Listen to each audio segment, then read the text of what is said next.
Olá,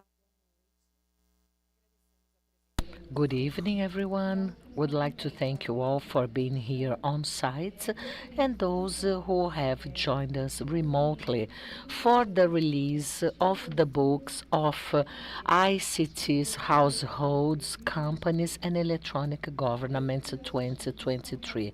The ICT surveys are carried out by CGI.br, which is the Internet Steering Committee, CGI, throughout the .br Information and Coordination Center, NIC.br, and the Regional Center for Studies on the Development of the Information Society, Cetic.br.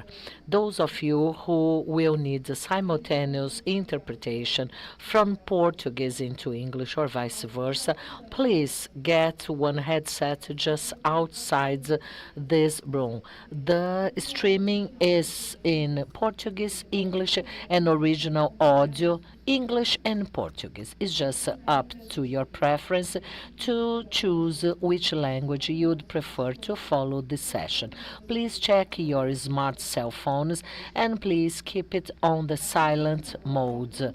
We will next watch a video which will briefly explain what the Internet Steering Committee is and the Information and Coordination Center is. Enjoy the video.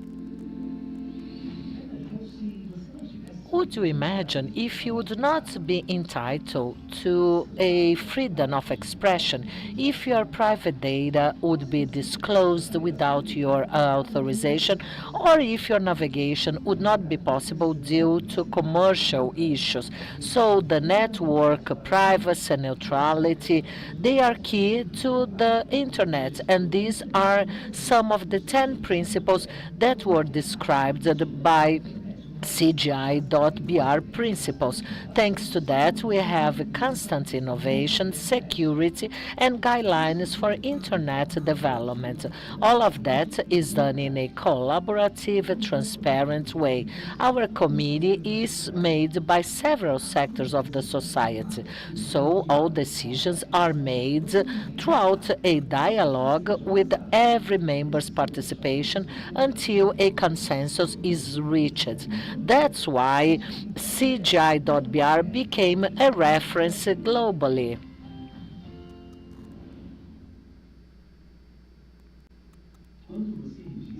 Once you register a domain.br, you are collaborating to improve the Brazilian web, as each domain which uses .br is registered by NIC.br, which is a center for information and coordination. In addition to registrations and domains, they invest on security incidence management, operations and network projects, and surveys that will raise indicators for the use of information technology, information services, IX.br, Internet Exchange Services, and also CWeb.br for Internet Global Development. All of that because NIC.br is an NGO company which keeps a structure of safe domain register that can be transparent, and what you pay for your domain will add benefits in terms of research and development to everyone who uses the internet. All this information, technology, and innovation is just possible because you have a domain.br, nick.br, always after the best to our internet. Well done. And to welcome you all, I would like to give the floor to Dr. Demigetsis, who is the director of NIC.br. And now you have the floor, Demigetsis.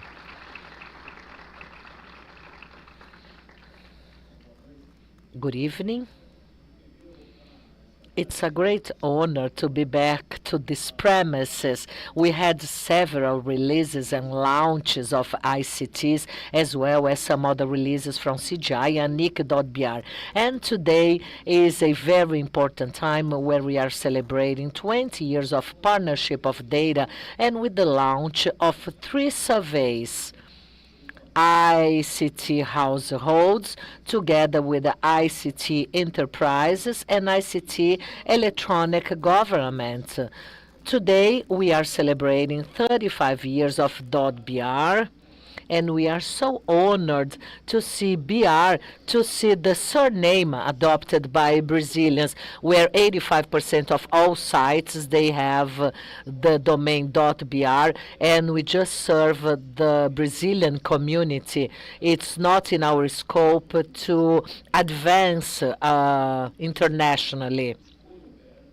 So if you use .br, it means that you trust our structure and our operations. In addition to that, the pair CGI-NIC is a internet governance model which is highly complemented all over. And by the way, the Brazilian internet is really well seen abroad. We have achieved leadership in exchange traffic.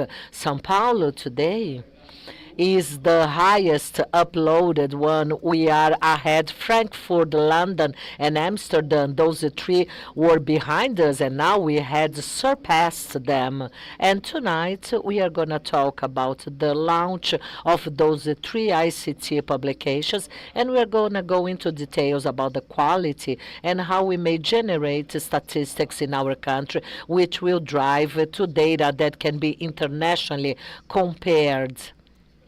This is a seminar that started early this morning with the attendance of really distinguished people, and I'm sure that you are all going to enjoy that a lot. So welcome. And let me thank you for using .br. And we just do it because BR, holds resources, and we are able to give that back. In the past, BR was free of charge, and we reached our self-sustainability since 1998, and now we are back to give backwards to Brazilian internet the resources that are afforded by the Brazilian citizens. Thank you and enjoy the session. Thank you so much, Mr. Demigetsko. It's very important to highlight the involvement that CGI and NIC.br has with the Brazilian society, where we drive solid statistic data about the use of digital technologies throughout CGI.br surveys. And to talk about that and public policies, I would like to invite Alexandre Barbosa, who is Cetic.br manager, and who will briefly introduce today's session.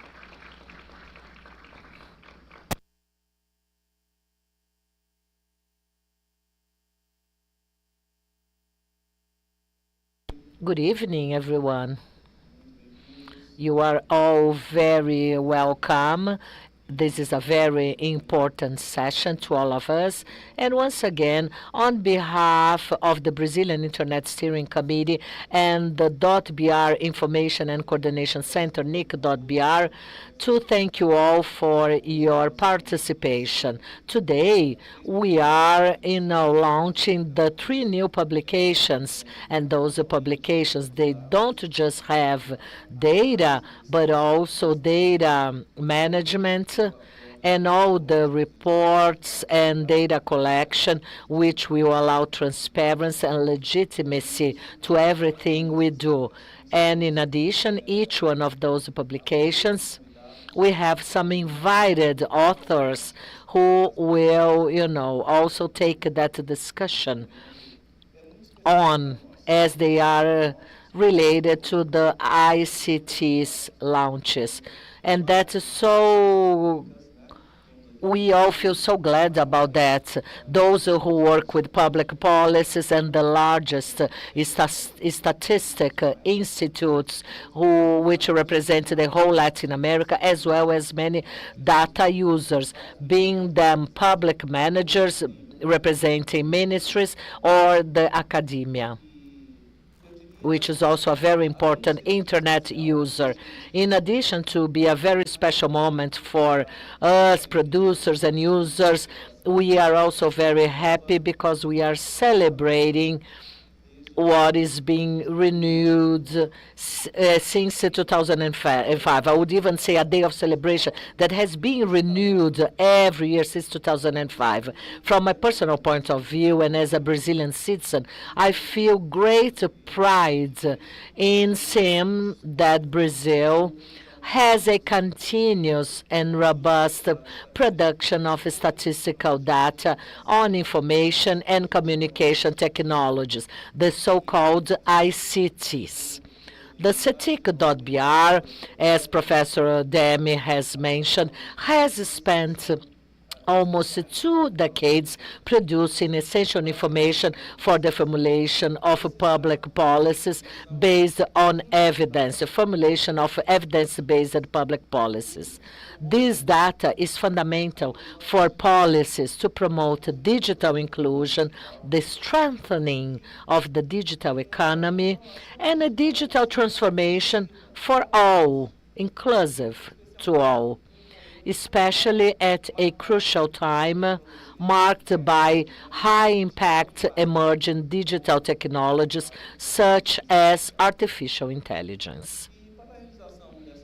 And to carry out these 3 surveys, not just those 3 surveys, but all of them, we rely on the institutional, technical, and methodological support of more than 120 experts, including representatives from various ministries such as Ministry of Communication, Science, Technology and Innovation, Development, Industry and Commerce, the Ministry of Management and Service Innovation, regulatory agencies such as the Telco Agency, Anatel, IBGE, and IPEA, as well as many other institutes and agencies which support us.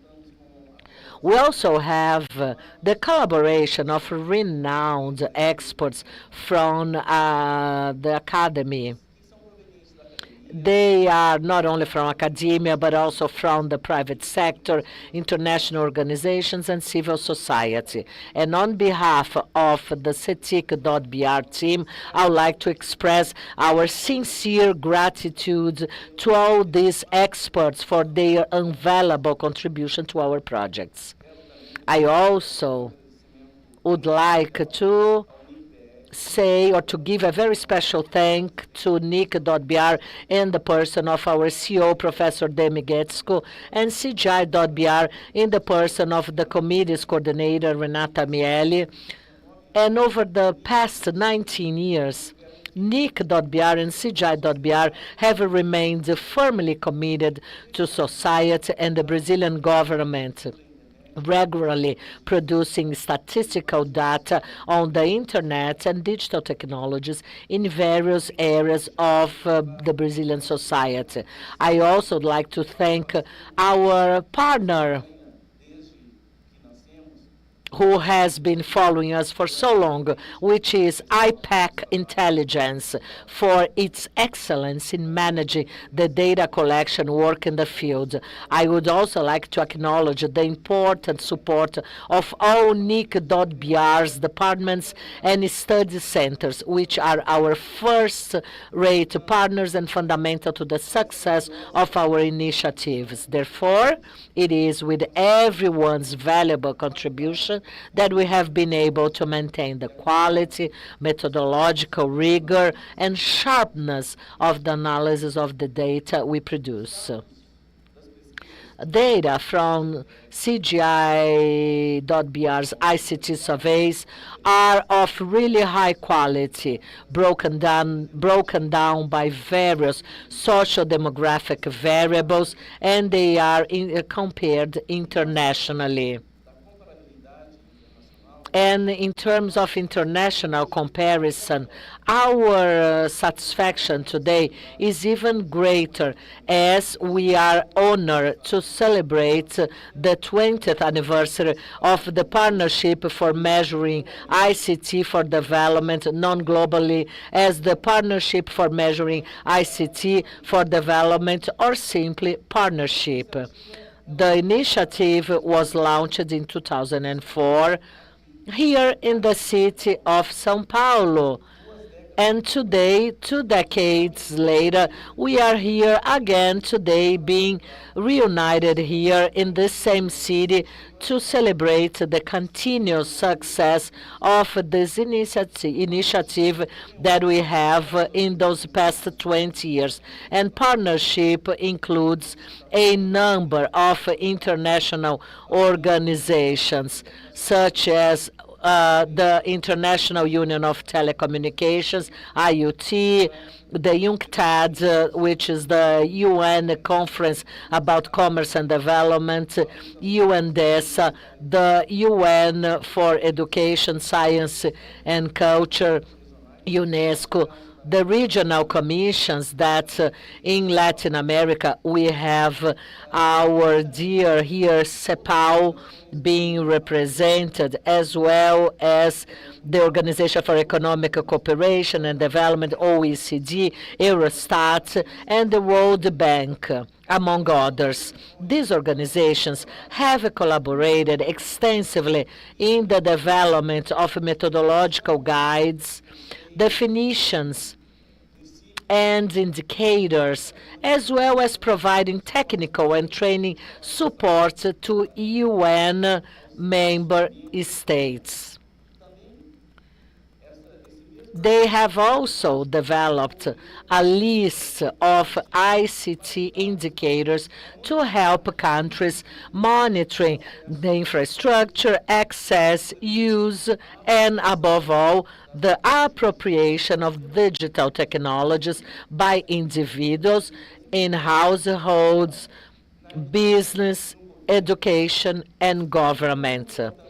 When it comes to the UN's 2030 agenda for sustainable development, digital technologies play a crucial role in achieving the targets of the Sustainable Development Goals, SDGs, and the indicators developed by the partnership are key to monitoring this progress. Technology is key at all sectors of sustainable development. In addition, the training of data producers promoted by partnership members contributes to reducing global gaps by ensuring that ICT policies are based on internationally comparable information. That is even crucial to be able to monitor with the same level of standards those SDGs, sustainable activities. Brazil was the first one in 2024. Once the partnership was released, Brazil was the first one to adopt the defined partners according to the ICT households and enterprises, so that information is impossible to understand what are the digital inequalities that we have in Brazil, especially among those more vulnerable communities of low education and low income. Just with data and with a finally set of evidences, we'll be able to subsidize effective public policies to face digital inequalities that we have today. So I will briefly talk about the 3 surveys that we are here launching today. I would like to start about ICT Households. This is the 19th edition of ICT Households that throughout those almost 20 years is investigating the use of ICTs and the use of internet at the households between Brazilian subjects who are older than 10 years of age. Joint efforts conducted by partnership together with this celebration is reflected in our ICT Households survey. And this survey addresses the main challenges to expand access to expand the connectivity access to a community that would be able to benefit from the internet use. And that has been lately been dealt based on a new concept. It's not just simply being connected or having a connectivity. That connectivity has to be meaningful. That's why this terminology, meaningful connectivity, has been raised.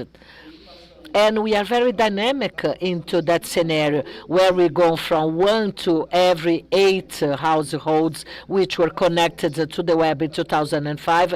And now out of 8 households in Brazil, 7 are connected. We are very close to a universal approach, but that does not mean that everyone has a meaningful connection.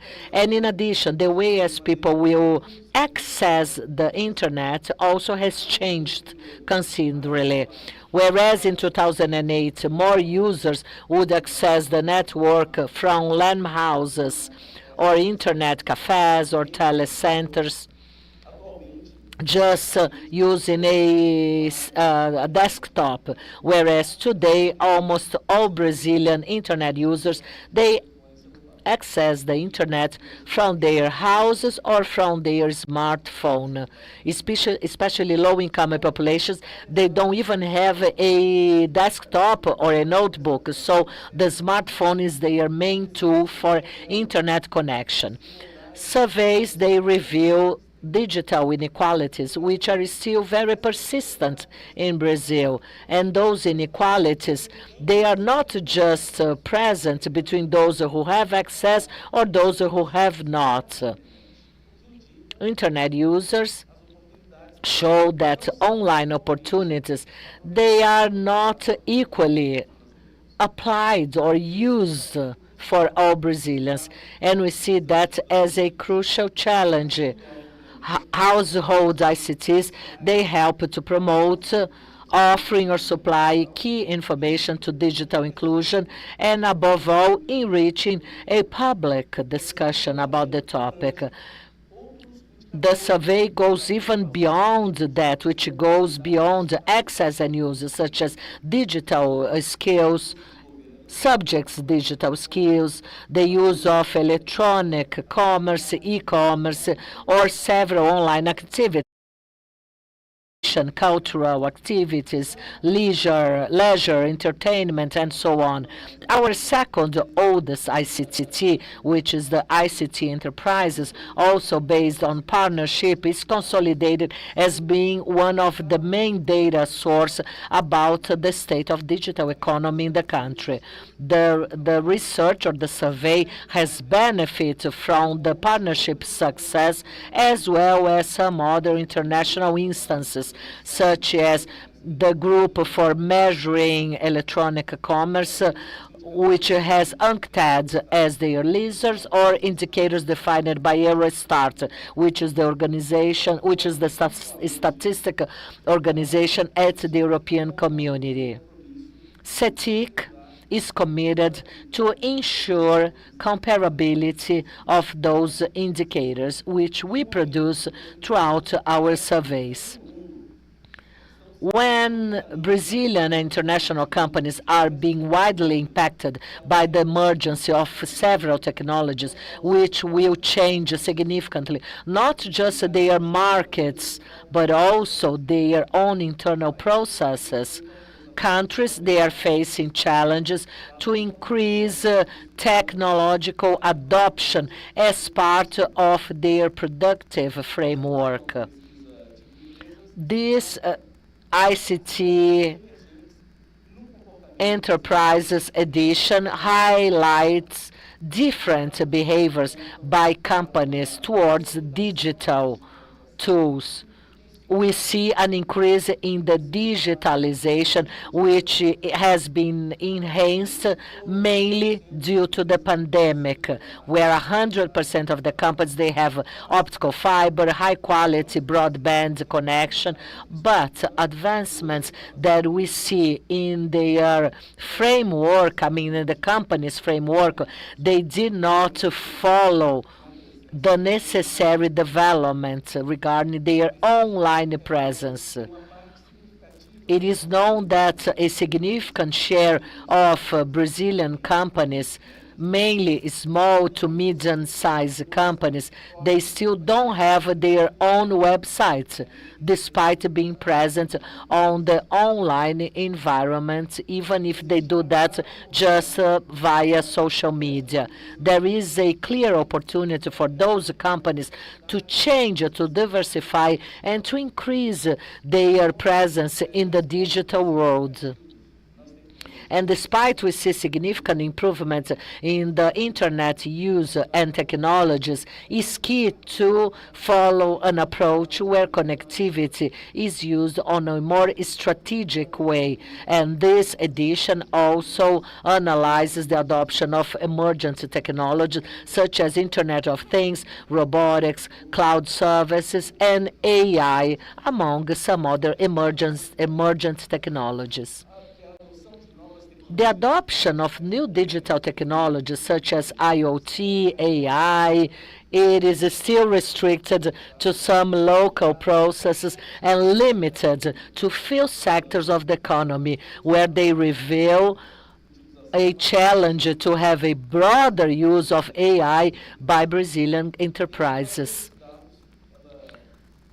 The data disclosure offers robust information which will strengthen Brazil to set their position in a very qualified way in the international scene, where we will indeed be able to offer a detailed landscape of technology at Brazilian enterprises. This information is key. That became essential information to promote digital inclusion at the business sector to allow an efficient transaction to a competitive and sustainable digital economy. Last but not least important, I would like to highlight some aspects about digital monitoring in Brazil, government digital monitoring in Brazil. And by that I mean populational demand according to the ICT households, and the offer. We investigated both offer and demands. Demands by households and offer by the ICT electronic government, which wanted to understand how the governmental agencies would make use of those indicators. Public sector digitalization requires an improvement in the service offer and also in the information access via the whole population. This set of information is present at the partnership. The definition, the concept definition, as well as all research planning, they were all based on the partnership. And as I said, the partnership was key to guarantee robust definition and also for indicators data collection, allowing us to compare Brazil to other countries.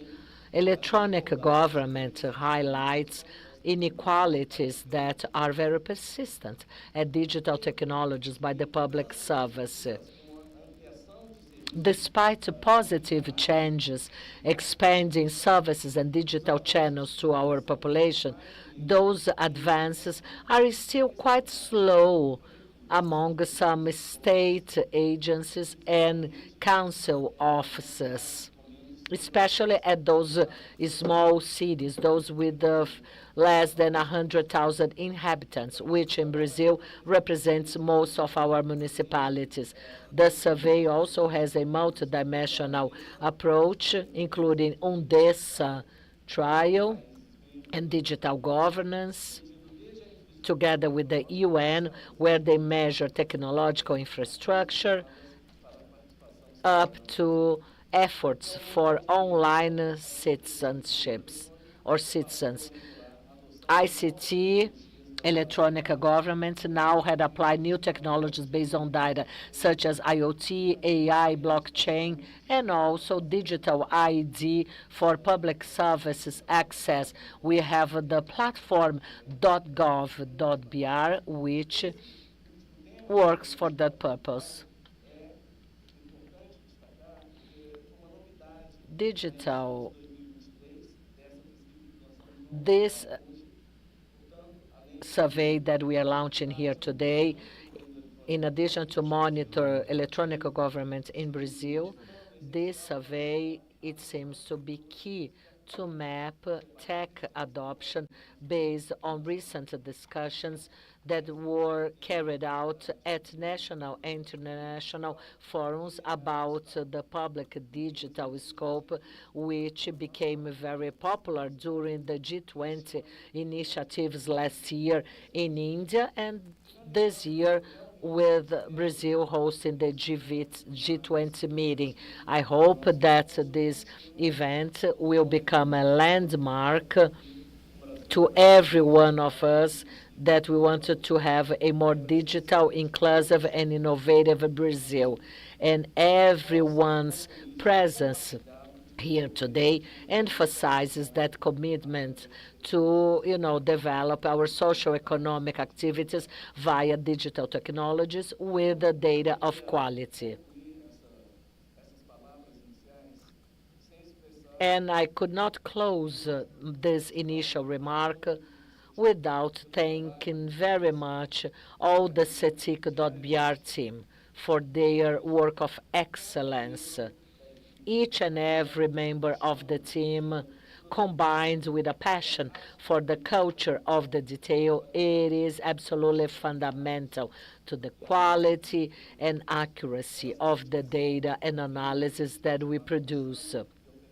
It is this dedication that allows us to keep moving forward and offering valuable information for Brazil's development.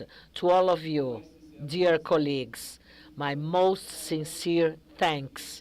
It is an honor and a joy to work alongside such committed and inspiring people. Thank you so much for being part of this journey. And now I give the floor back to our Master of Ceremonies for the continuation of the program and the start of our debate. Thank you.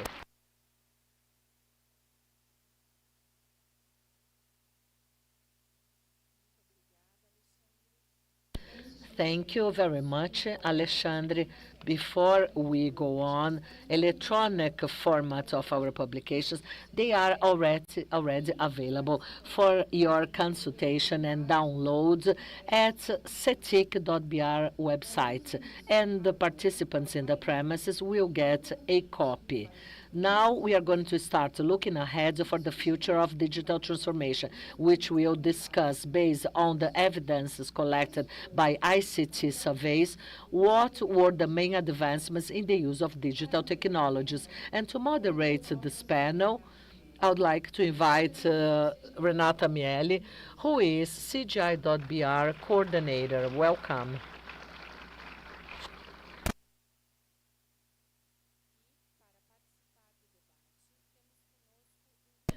And we have a group of experts who are invited to join us. First, Esperanza Magpantay, who is a senior statistician at the International Union of Telecom, IoT. She's also a representative of those international initiatives by IoT, such as the partnership Measuring ICT for Development. In addition, she's a leader of a committee of experts for data and data science for official statistics. Welcome, Esperanza. Deniz Susar, who is an officer of governance and public administration at the Department of Economic and Social Affairs. Deniz, welcome.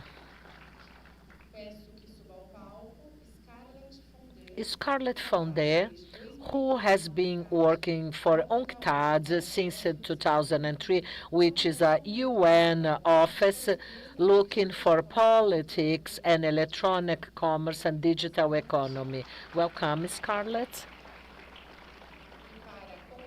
And to close this distinguished group of experts, Sebastián Rovira, who is an officer for economic affairs and the main responsible for innovation and new technologies in the division of production of the economic management for the Latin and Caribbean, CEPAL. Welcome, Sebastian.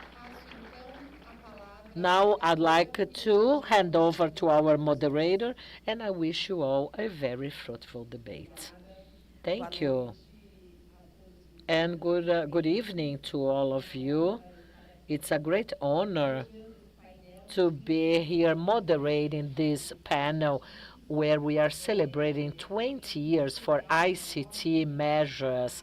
It's a very important time. Esperanza, Scarlett, Deniz, Sebastian, thank you so much. I cannot thank you enough for having you here. We not always have such a privilege to moderate a panel with the members here representing important international agencies related to the UN, such as the ITU, UNCTAD, UNDESA, CEPAL.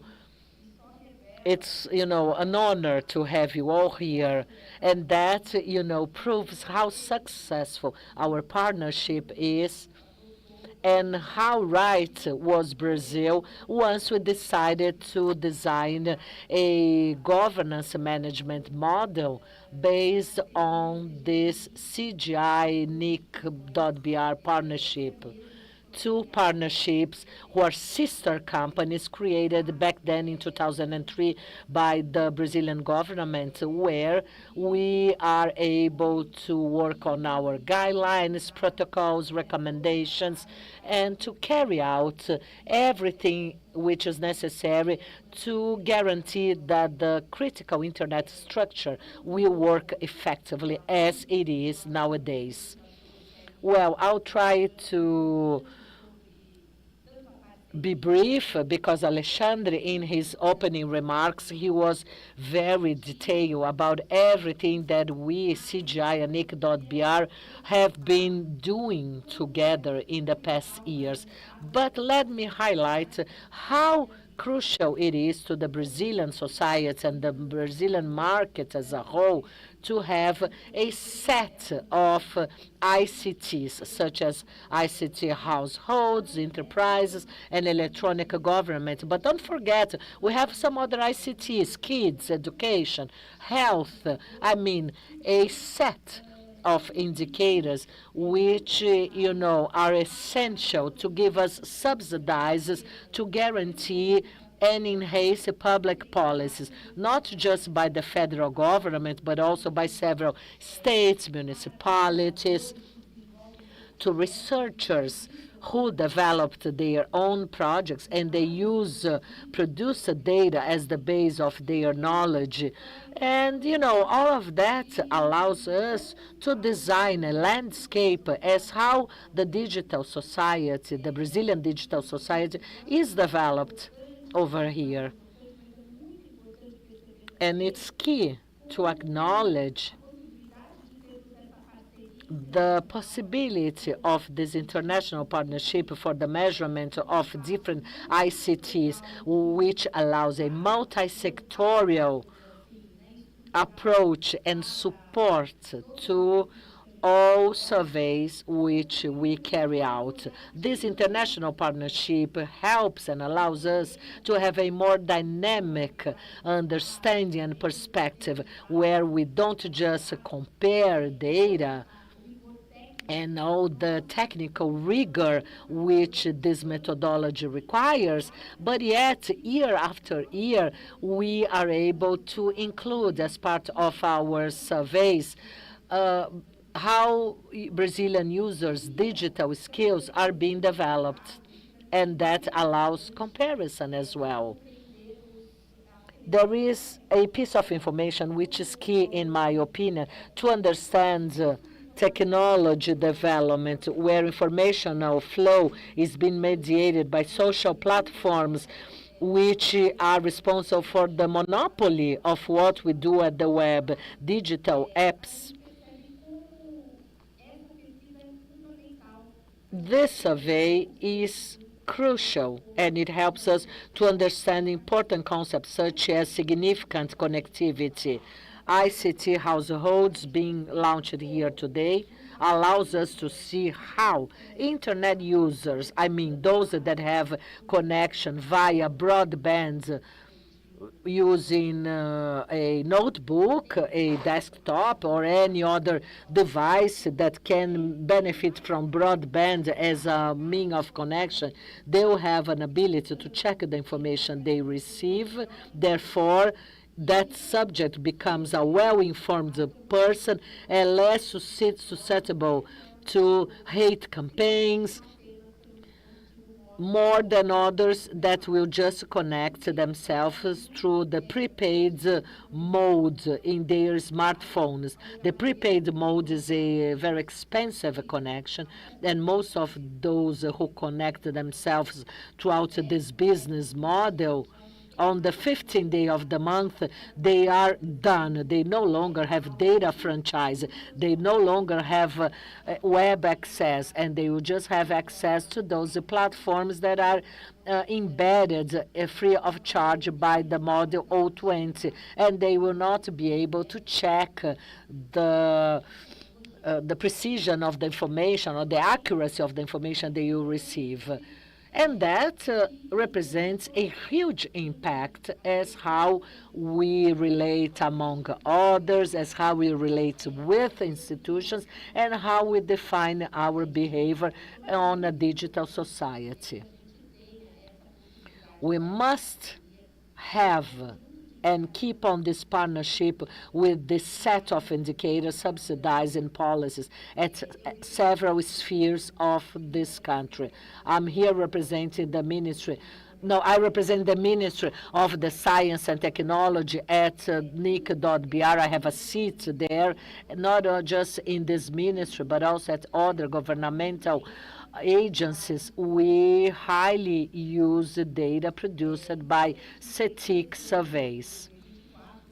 This year, 2024, Brazil, which is the president, the host of the G20, and there are four main priorities.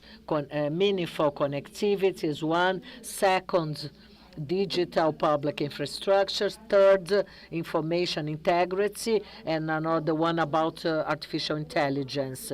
For these four pillars, we count on Cetic.br partnerships and their statistics to support our study.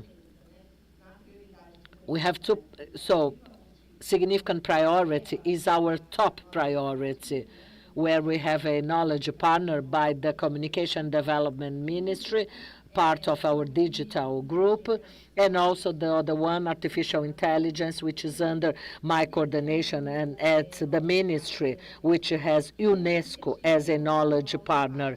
And Cetic.br is our honored knowledge partner for those two top priorities, meeting the demands for the national and international debate.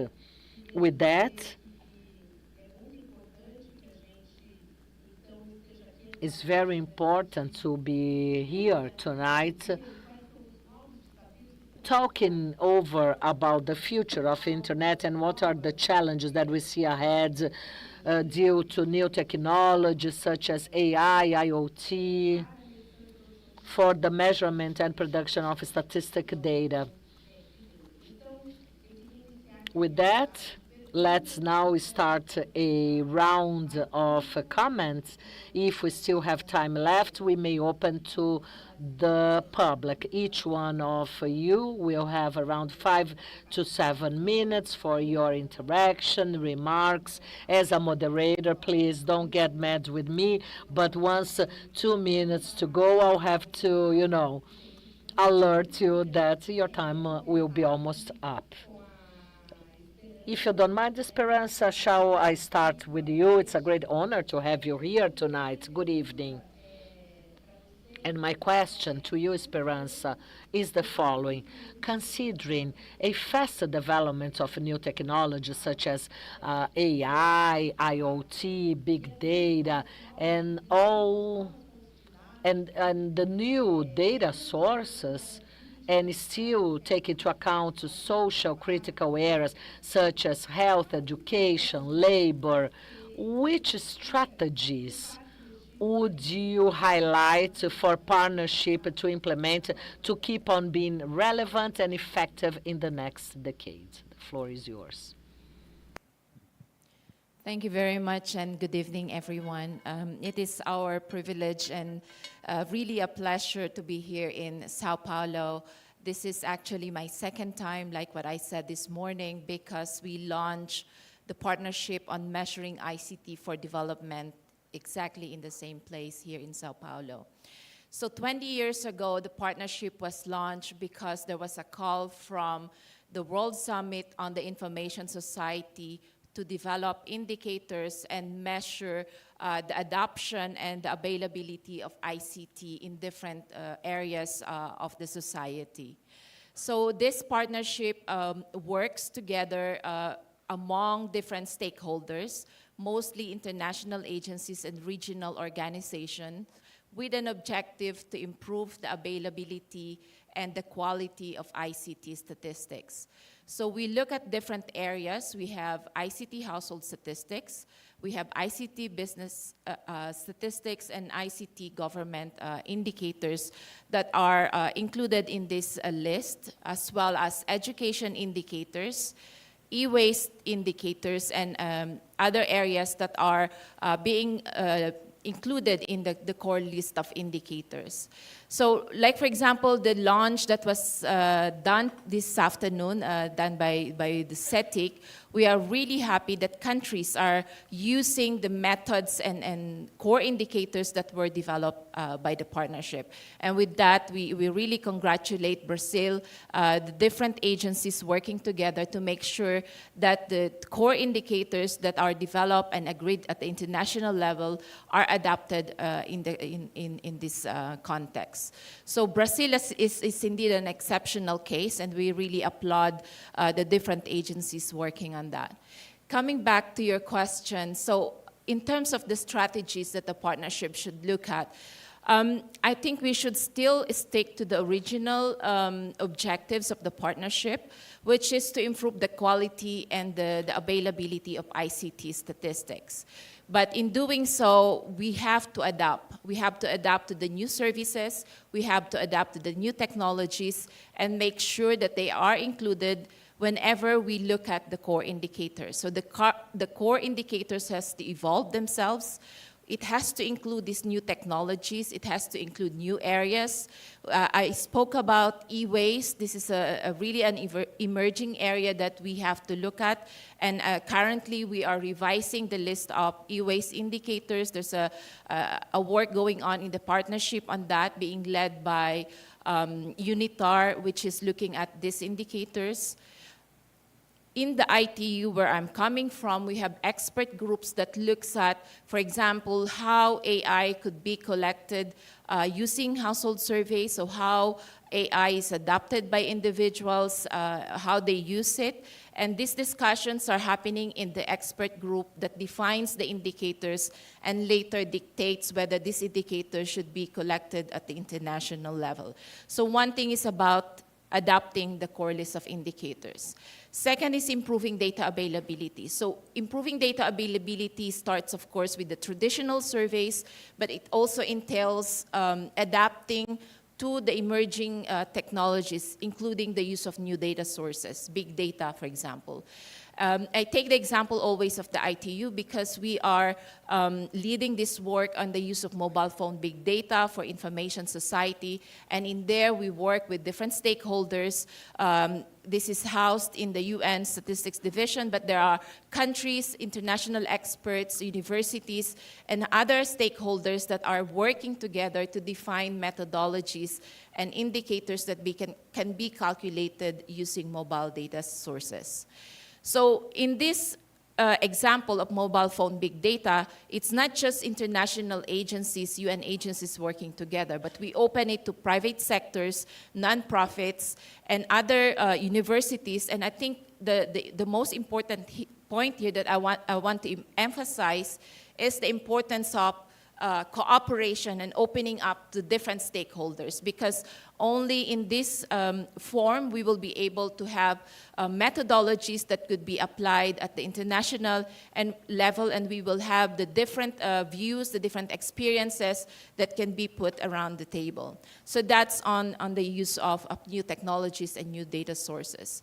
But at the same time, the international statistical community is looking at the use of AI in terms of processing the data, in the use of AI in disseminating the information, in processing survey data. And these are new areas that the statistical community could benefit from.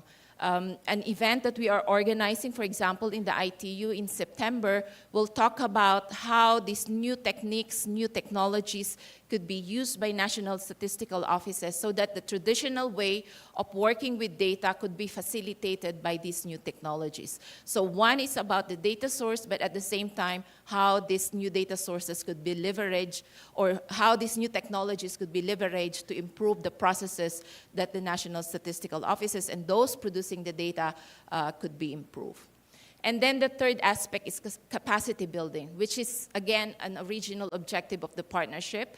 But again, it has to evolve. Capacity building should adapt whatever the new indicators, the new areas of measurement, the new technologies that will be defined in the core indicators. It has to go to the countries, disseminate all this knowledge, and train them on how to use these new technologies and new data sources. The best practices, experiences from countries who are pioneering this work is important, and delivering this to countries who are at the learning stage is important. We rely on countries, for example, the experiences of Brazil in household surveys and in different types of surveys.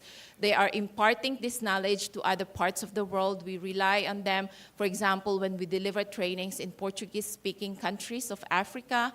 And so this type of collaboration is a good example on how we can improve and cooperate at the international level and disseminate all these experiences.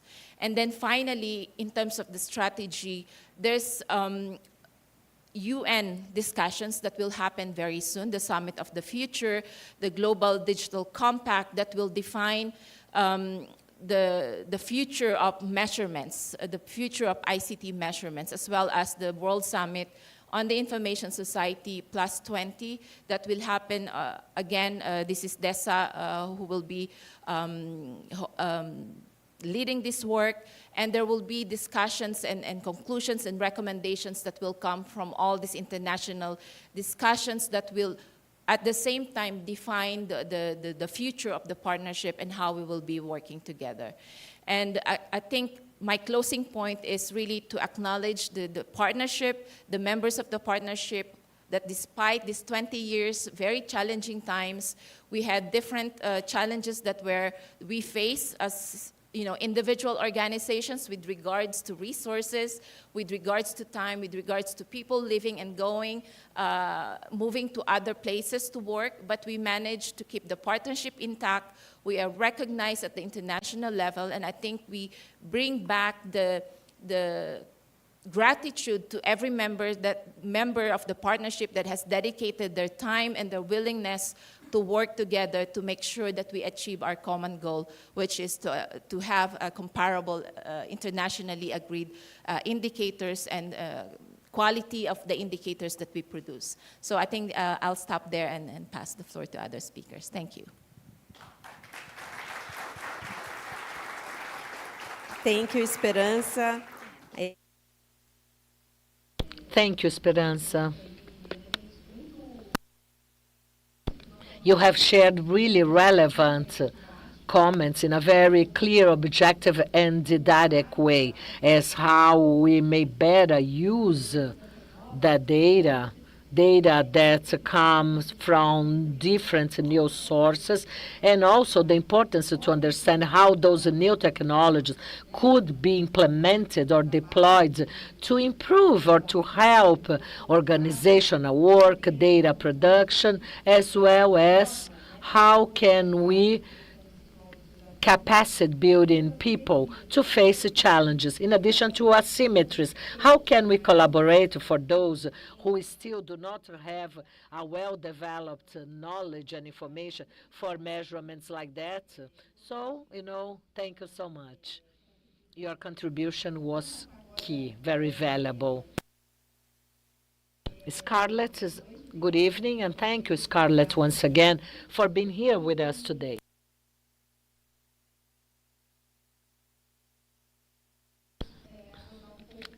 Let's, elaborate a little bit more about the role that partnership will perform in digital exclusion, especially in underdeveloped regions, and how can we leverage international collaboration to improve and enhance effective use of ICTs and one day be able to reach a significant connectivity.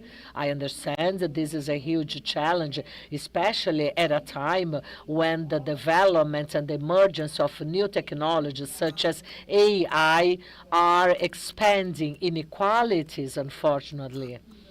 And, leveraging exclusion more and more. You have the floor. Thank you so much.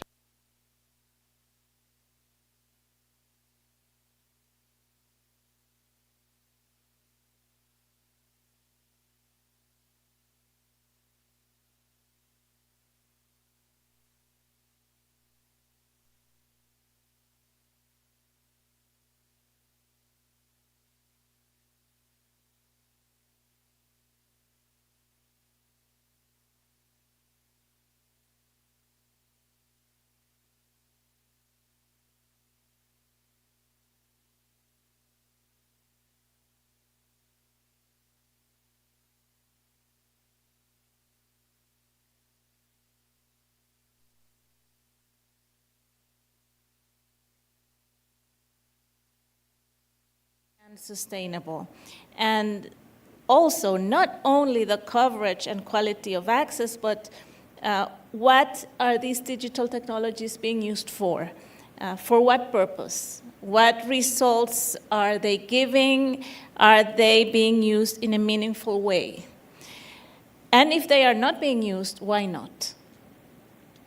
The partnership provides methodological guidance that considers the needs and challenges of developing countries, and to achieve that, we engage in consultations with producers of official statistics from countries worldwide, but we also facilitate the exchange of experiences between those producers of official statistics and the partners, which are international organizations, and in some cases, as mentioned by Esperanza just now, with private sector data providers and research institutes that have expertise and knowledge that is complementing official statistics more and more.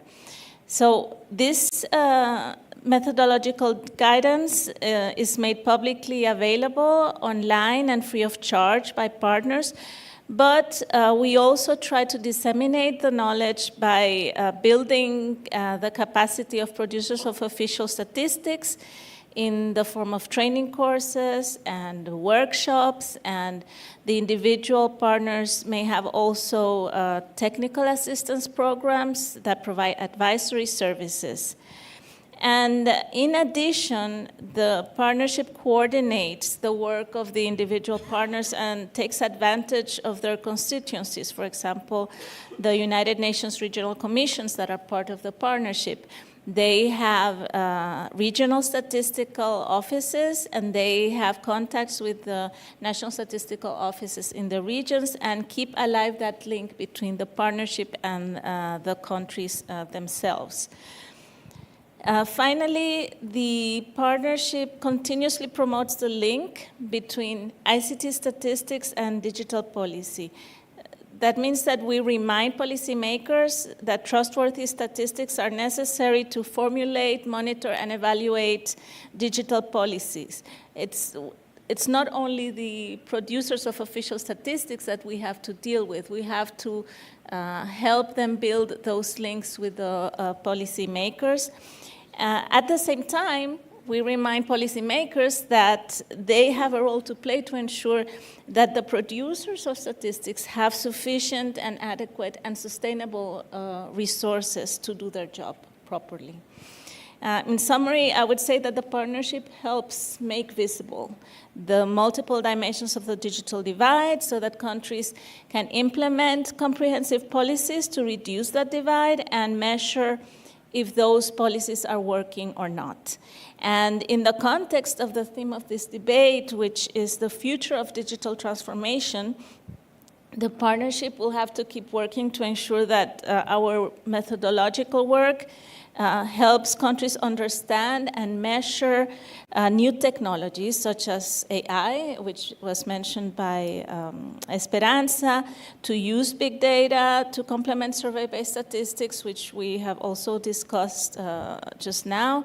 And hopefully we will continue to grow our membership to include missing areas, like we have been trying for a few years to bring in the WHO, the World Health Organization, so that we can also have them join us in developing statistics on ICT in health. And also we acknowledge that the digital technologies are growing in complexity. They're increasingly pervasive in all aspects of society, which means that the digital divide becomes also more complex, and the measurement becomes more complex. So the partnership will continue to help countries to understand and measure that those cross-cutting and very wide-ranging implications of digital technologies for development. In the next few months, it will have to do so, taking into account whatever changes in our mandate or requests come from countries in the context of these United Nations summits of the future and their commitments. In the second part of the question was that developing countries, how can they leverage international cooperation? As I mentioned before, one of our tasks or jobs is educating stakeholders in the digital society on the importance of good quality ICT statistics to support digital policy making. And that means measurements that will tell us if ICT deployment and usage has been effective, whether connectivity leads to meaningful participation, and I can only speak on how developing countries could leverage international cooperation in ICT measurement. And in that regard, the first thing they can do is reach out to us, to the partnership, either to the partnership as a whole or to the individual partners, because we can help coordinate. We have access to some technical assistance funding, we can provide advice, and hopefully producers of official statistics will also become active or be active already in the statistical bodies of the regional commissions, in expert or working groups like the one mentioned by Esperanza for ITU. UNCTAD as well has a working group on measuring e-commerce and the digital economy, and the UN Statistical Division has a couple of task teams on specific areas, like the task team on globalization and digitalization. So become active, to be active in all these statistical bodies, because they will help you keep abreast of the latest methodological developments, but will also give countries the opportunities to exchange expertise with other practitioners. And lastly, I would say endeavor to be active in responding to surveys and data compilations at the international level, because They will become more visible in international databases that are also used by researchers and civil society worldwide. And they will be able to compare themselves as well and benchmark with other countries. So be very proactive. We're there to help. We have the mandate to help, and we have the willingness to help. So reach out to the partnership. Thank you. Thank you, Scarlett.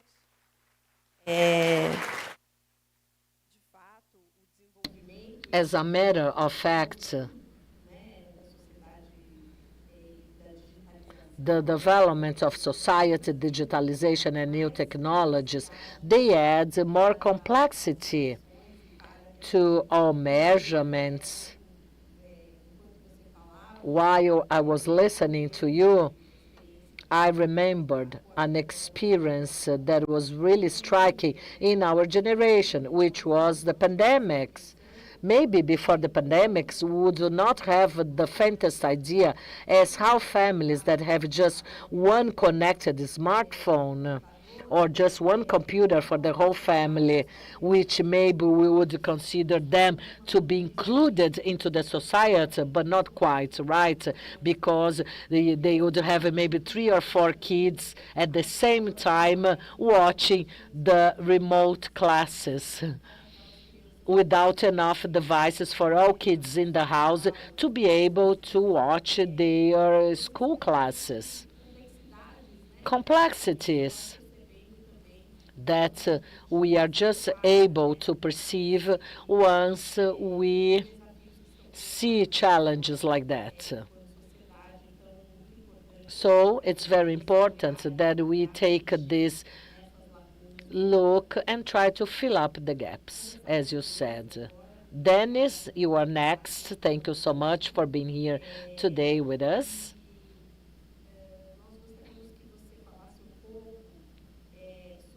Could you elaborate a little bit more as how new indicators, partnership indicators, how should they be used to effectively measure emergent areas in the public management or in electronic government or intelligent smart cities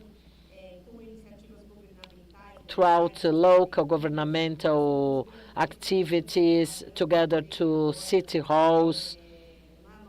We are working on that as part of our priority for AI in the G20, trying to understand it not just from a statistical perspective, but also as a mapping where countries and government officers, they are, finding themselves, the use of AI, and how can those indicators include new metrics to support the development of more robust policies to the public sector, which is key to promote digital inclusion and citizenship. Thank you, Deniz. You have the floor. Hi. Thank you. Thank you so much, Renata, for hosting us here. First of all, before answering that question, I just want to mention that these issues are very high in New York, in UN, where I'm coming from. The UN Secretary General is an engineer himself, so he do understand very well the issues and the opportunities that will come with artificial intelligence, but also the risks. He has his own AI body, and many colleagues mentioned about the Global Digital Compact, which will be adopted in 2 weeks in New York. And when it comes to that, we need to acknowledge that Brazil is a global leader in internet policy. So you have shown this with the 2 Net Mundial 10 years ago and recently in 2024. For those who don't know Net Mundial, that's the Brazil's internet contribution to global internet policy. I would strongly encourage all of you to read the outcome document. You have also hosted 2 Internet Governance Forum, which is again UN Secretary General's forum on discussions related to internet policy in 2014 and in 2007.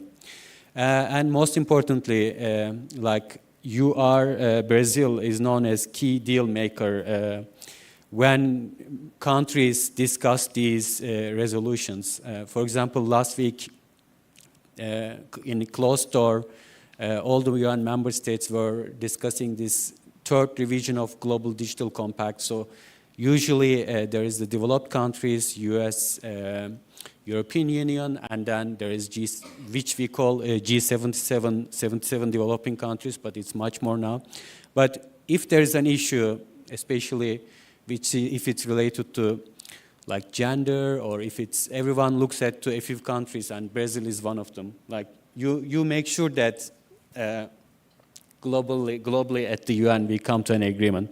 So, and I think this is really thanks to the innovative structures which you explained, CGI.br and NIC.br, which you set trends and serve as an example for effective internet governance worldwide. But going back to your question about future, which is very difficult to guess, but I have just three guesses. One is integration of new technologies in public administration. So everyone is talking about AI and Internet of Things, and we all love to add smart, adjective smart in front of everything. Smart government, smart public services, smart infrastructure. So, I mean, the question is, how smart are we really? With these fast-changing technologies, can we ever be smart enough? And what kind of indicators we need to measure these smart things? They are everywhere. So this is one area, and it can be big data, it can be AI that UNESCO is working on, but this is something we need to come up with new indicators to measure these smart things. The second one is importance of local level. You mentioned city. Today, 55% of the world population live in cities, and in 2050, 68, nearly 70% of world population will live in cities. So 7 out of 10 people will live in cities. So it is important that cities provide public services, and we also measure them effectively. In our e-government assessment in UN, we look at the national portals such as gov.br, but we have also started assessing the most populous city in each country, Sao Paulo in this case, but we have also partnership agreement with Brazil, and we look at both most populous city in each state plus the capital of each state in Brazil. So my point is, coming up with good indicators for assessing cities is important. Of course, cities also call themselves smart cities. And I mean, just briefly on that, in order for a city to be smart, they need to respond to the needs of the residents. They need to be sustainable, livable, but when also achieving these, they should be effective, accountable, transparent, and inclusive. And in order to do this, city public officials really need to identify local priorities. So that's second point about importance of service delivery at local level. And the last thing that I want to mention is channel independent public services, or seamless. Like sometimes in some countries, you don't need to file your taxes. It's automatically done, and people don't know about this. They don't need to be known. Like there is no need for extra step to do. So we need to find ways to measure these seamless services as well. Or a public agency could be delivering a service in partnership with a private sector, like a bank. Now when we assess the city or national portal, our unit of study is national portal or a city portal. But maybe there is no need for that. Like many people here, they don't go to the city portal, but they just probably Google, if you want to pay your water bill, you just Google it, and maybe you end up with a bank. So it's really not important where the service comes from, but it's important that people access to that service. So we need to find ways to measure this as well. So that's my last point. Thank you, Deniz.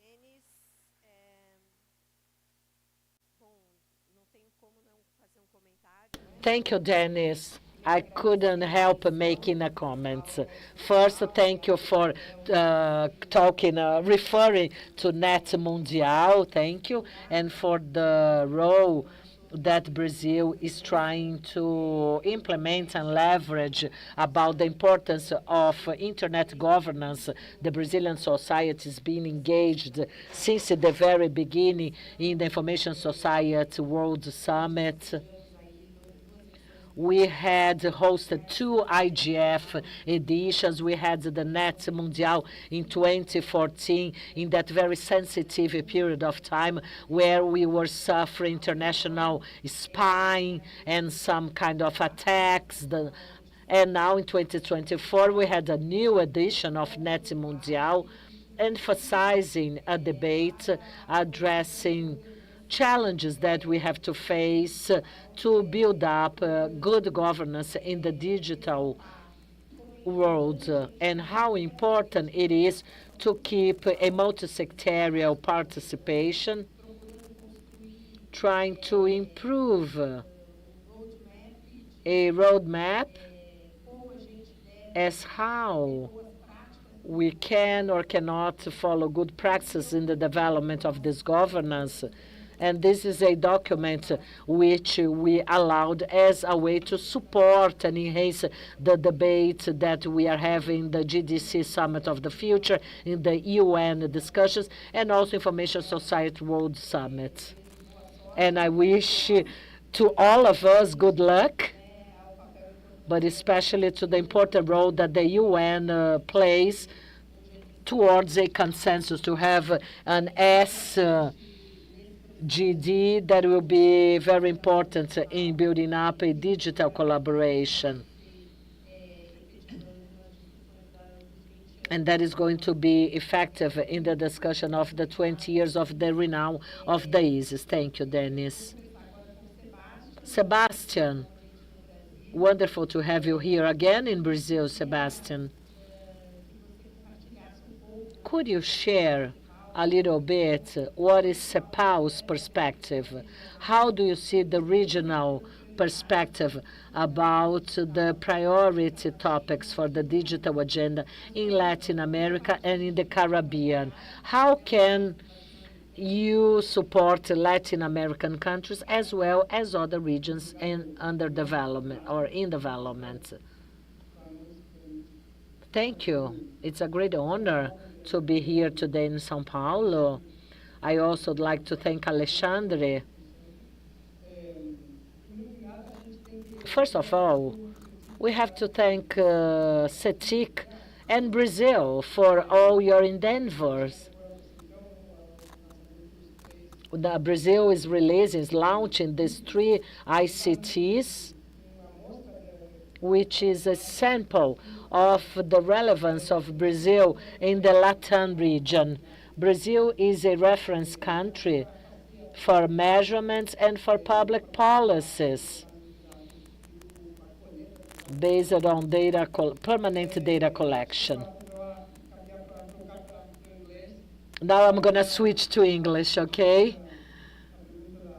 He says.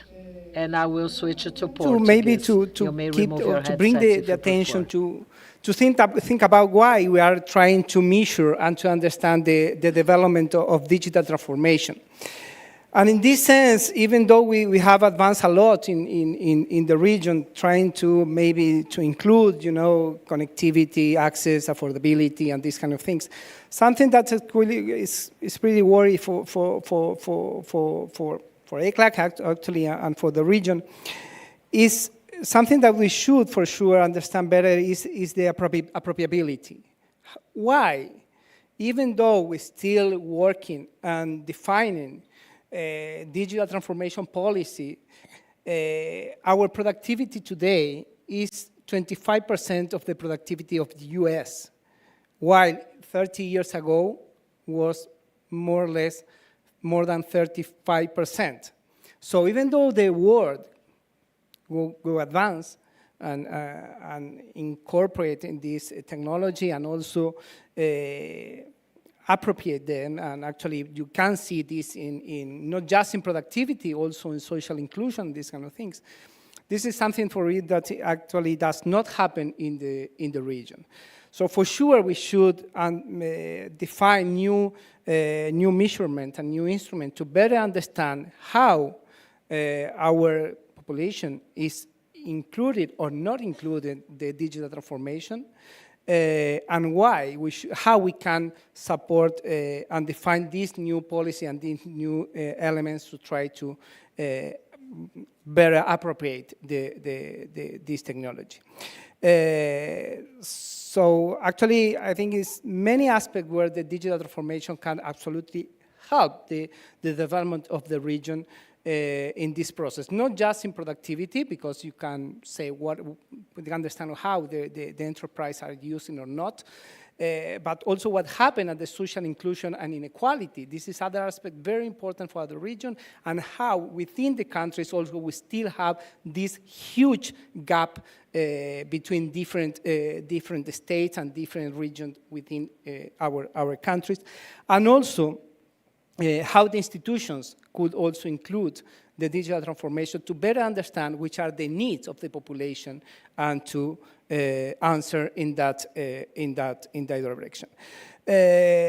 So say that, for sure there is a lot of space to work harder in the framework of the partnership, not just as Esperanza was saying, because we should rethink about which are the main or the core indicators that we have, because maybe we were talking in the coffee break, maybe some of the issue, for example, we asked if the enterprise has or not a website, but it's so relevant if you have your own website or not, because many enterprises are in the web, but because they are in another, they use another way to be there, and they not have their own website.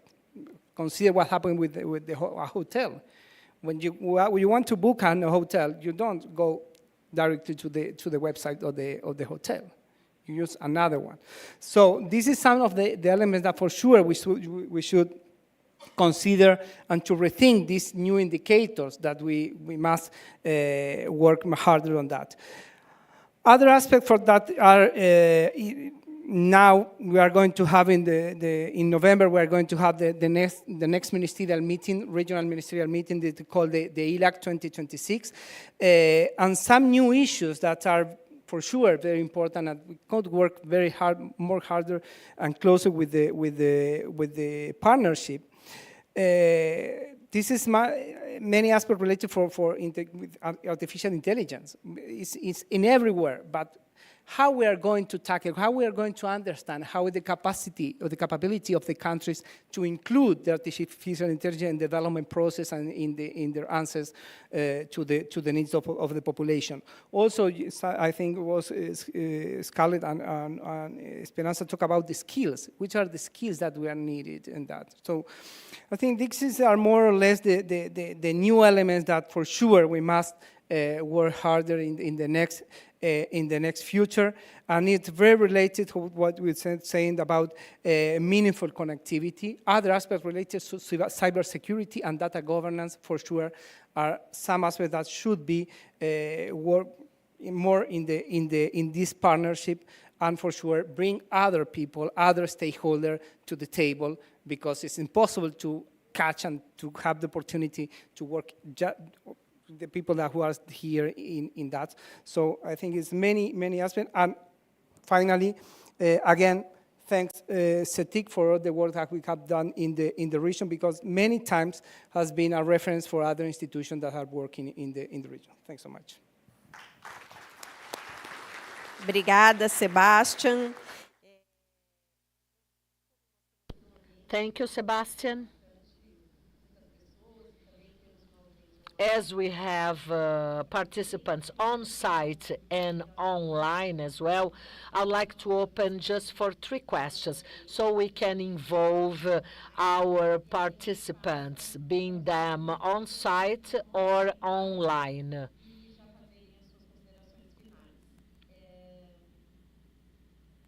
Anyone? Are there any questions or make considerations, remarks? Anyone online who has joined us remotely? We wish everyone would feel like participating. Don't feel shy. No, we have someone, a brave person there. I'm Ronald Jensen. I'm from the United Nations Statistics Division in New York. Thank you all for the remarks. I'm linking on a little bit what Deniz was saying about everything smart. Are we going to get in the new generation some smart surveys? And so what I would like you to reflect on, it can be anybody, is in how far we can think out of the box in the way data can be collected going forward through interactions with internet and other kinds of means. So is there, just because of the fact that you're working on the new kind of technologies, can you use it also for your kind of work of getting information in a fashion that is modern? So trying to challenge you on smart surveys for the future. Thank you. Thank you. Anybody else?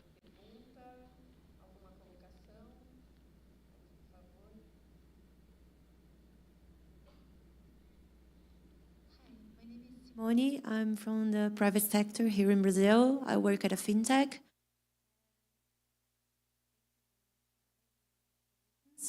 I was at a Google event last week about the apps, the financial apps here in Brazil and the technologies that are used.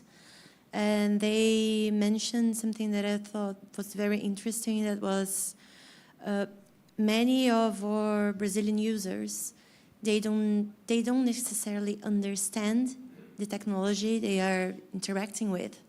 So most of the apps were not tending to the user needs because people were trying to talk to the app as if they were talking to a person and making questions. So making a connection here to the domicilios research, do you think that maybe if we had better education to our population about what they need to access the government services or what they should hire or have access to on their cell phone plan or on public service like libraries or schools, if they would be able to use more? Because I believe that we are missing a fundamental link with the user, that is to educate them on what they could be using and what they should be using. Obrigada. Thank you. Anybody else? One last comment or question, and then we can get back to our guests for their remarks and answers. Good evening. I am a professor at the University of Economy and Business in the city of São Paulo, a private university.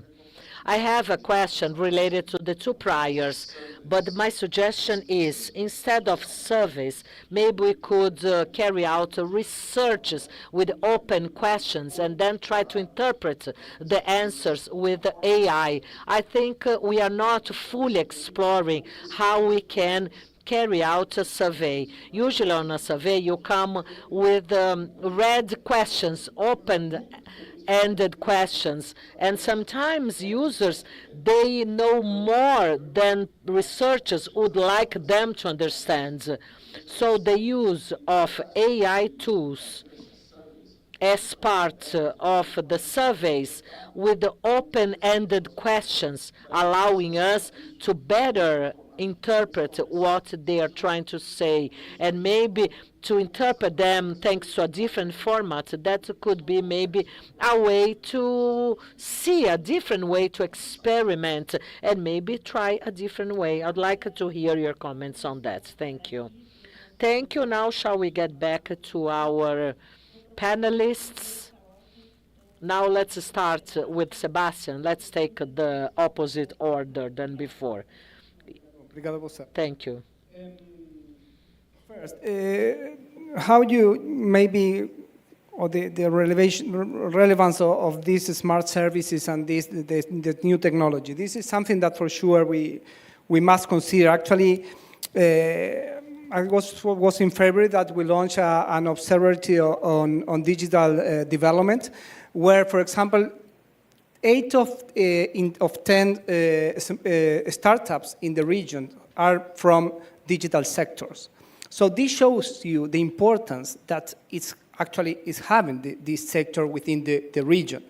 And this gives me also to the second point, that was the second question, and how we can make understand the population the relevance of digital transformation. And for sure this, I think we should work more closer with sectoral institutions, not just the public institutions. You know, okay, it is very important to work with more closer with the Ministry of Economy, of Ministry of Science and Technology, and Ministry of Education, and Ministry of Health, to understand the relevance and how we can incorporate the digital transformation to transform within each of these sectors, but also work much harder with the enterprises, because this is how the enterprises can understand how they incorporate this digital transformation in their process of production and within the firms also. That is something that we should work harder.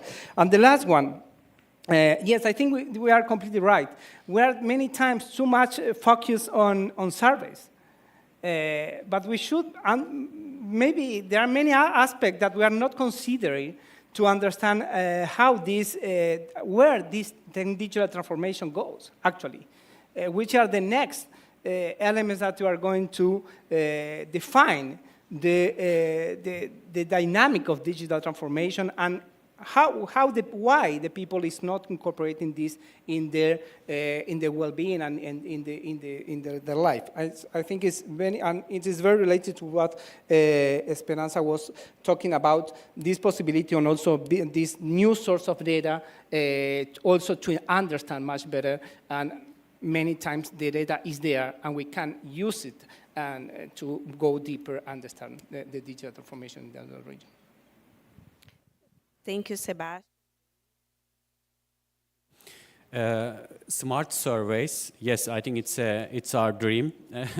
So because when we assess e-government portals around the world, 193 UN member states, we need to recruit 2 people from each country, 2 native speakers, so a lot of languages. Even recruiting around 400 people takes lots of our energy and resources.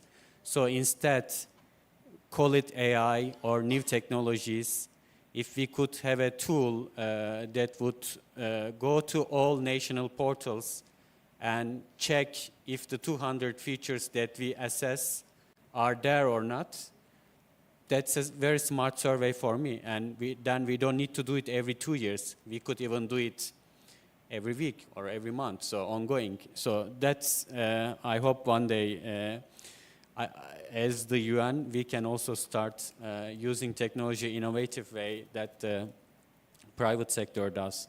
I think the second question is about digital skills.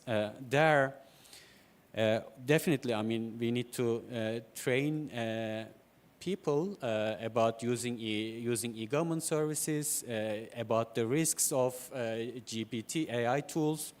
But also, I think we need to train older people to so that we understand better how the new generation uses technology. So there is a generation growing up with internet. They think completely different, and most of the teachers, I think, do not understand how this new generation thinks. So they are using technology and they grow on the internet. So I think we need to do more so that the 2 generations understand each other. And I think the last question may got lost in the interpretation, but if I understand correctly, we need to use AI, but we should ask people what they think about services. and definitely open-ended questions, but I think it would be nice to talk more on that idea during the reception. Thank you, Dave. Thank you, Deniz. Scarlett, your turn. Thank you. So smart surveys, I think they will be more and more of them in the future, but they should not be the only source of information. I think what's become clear in the past 10 years or so is that traditional surveys also can benefit from being complemented by exploiting new data sources. That said, we do not need to measure everything.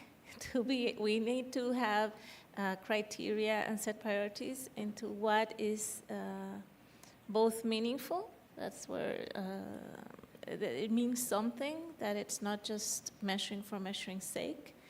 And those choices, I think, personally, can only be made if we ask the users or stakeholders. We ask them what they want, what they need, what barriers they face. I don't know if you can do that through a smart survey. I'm thinking in particular about marginalized communities, someone who in the beginning doesn't have access to technology. How are they going to tell you what they need?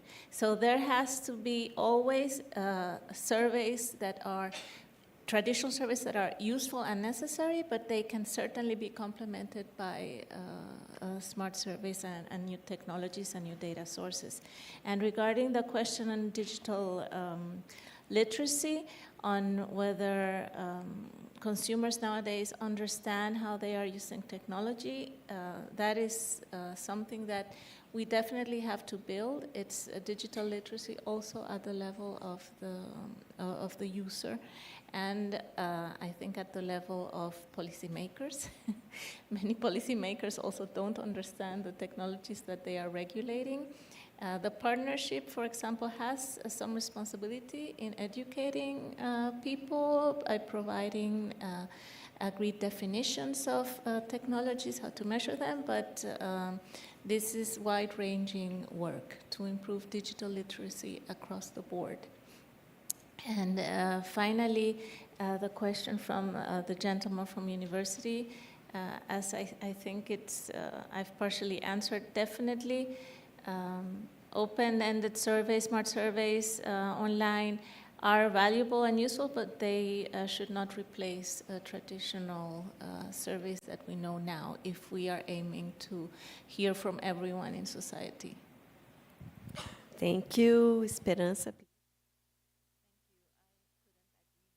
With the previous speakers, I think they are all very good points, and I can only add that I think smart surveys will happen in the near future. The question is how ready are the national statistical offices and especially countries at the low level of statistical capacity. And I think the international community has a big role to play there, ensuring that they are catching up with the advanced economies and the advanced statistical offices. I think the technologies will completely, will evolve as fast as possible, but it's how much the national statistical offices and the producers of data are able to catch up. And so there's really a need for capacity building and funding and experience sharing to make sure that this digital divide is not proliferating in this area, and the data divide is not widening because they are not able to catch up because of these new technologies.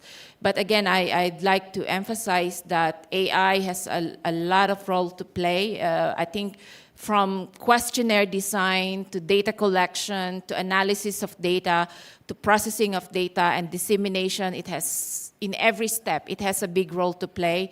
It will improve efficiency of national statistical offices, and it's really the way national statistical offices accept or be able to catch up with these changes is the big question. I think the partnership, again, has a big role to play there, and we count on everybody's commitment, and of course the advanced economies and countries like Brazil to show these examples to other countries who are not at the same level. The example on digital literacy, I can only take, for example, the one on mobile money and e-banking. You know, a simple user may not be able to understand this application and know the difference. And so the policymakers and those that are in charge of awareness raising, I think has a big role to play there. And in terms of the measurement, in the international arena, for example, in ITU, this example that I pick is really a big challenge for us to measure, because the OTTs that are used for this services are not necessarily clear with regards to measurement. So how much more the people who are using these services. Again, the question from the gentleman, those I think is indeed a good application of AI, but we need to still have these international methods to be able to compare countries that are collecting this data and able to analyze this and make this comparable at the international level. Thank you. Thank you. Thank you very much. We had a very interesting discussion here. We certainly have a very big, a lot of challenges, but we have also a lot of energy to face them. So thank you very much. Good evening for everybody.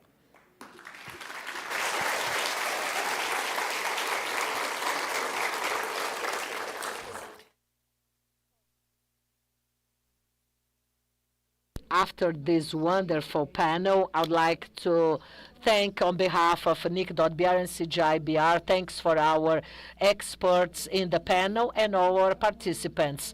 Now you are all invited to celebrate. We will be offering a cocktail party at the lobby outside, and we also like to thank our participants who had joined us remotely. I wish you all a pleasant evening. Goodbye.